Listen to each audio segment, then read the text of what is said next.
Maria del Carmen Garcia's life changed forever in 1998. Her daughter Veronica was only 13 years old. She faced unimaginable horror when she was raped at knife point by her neighbor, Antonio Cosme. This heinous crime took place in the small town of Benejuzar, Alicante. The assault left deep scars on Veronica and her family. The trauma lingered and the pain never really went away. Veronica struggled to move on as her mother watched helplessly. Maria's helplessness turned into a seething anger, festering over the years. Cosme was arrested and sentenced to 9 years in prison. For the family, this was not enough. The sentence seemed too light for the crime committed. Their wounds were still raw when, in June 2005, Cosme was released. This release shattered any semblance of peace they had managed to build. The release of Cosme brought back all the nightmares. Maria could not stand the thought of him walking free. The justice system had failed her daughter. Little did anyone know that Maria was about to take matters into her own hands. The day started like any other, but it took a dark turn when Maria saw Cosme.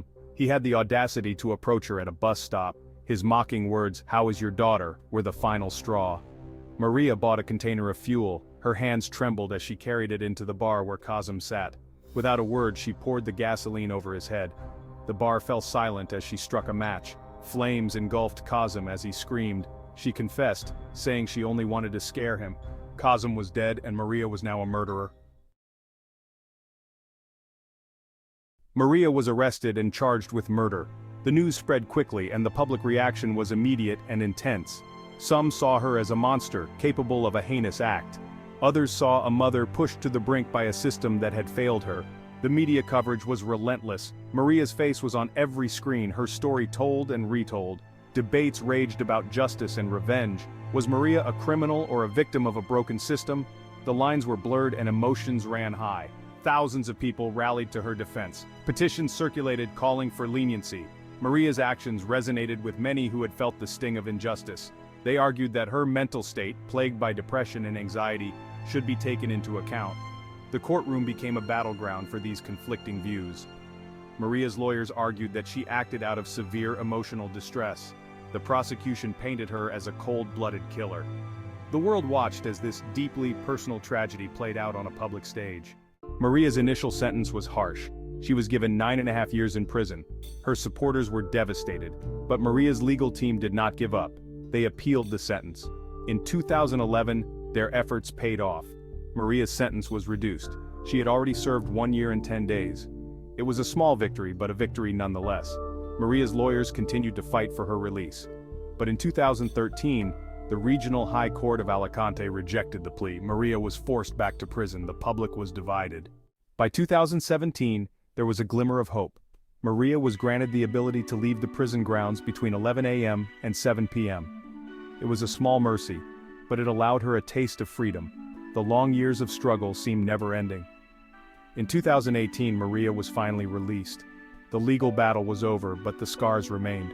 Her release was both a relief and a reminder of the pain she had endured.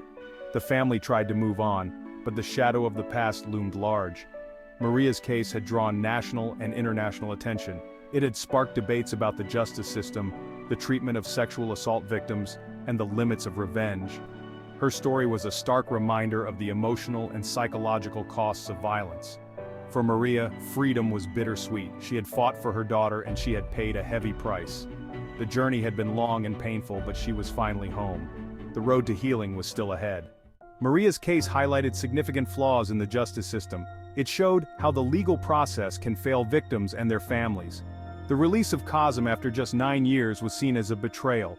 It raised questions about the adequacy of sentencing for violent crimes. The public reaction to Maria's actions underscored a deep dissatisfaction with the system. Many people empathized with her plight, seeing her as a symbol of a broken system.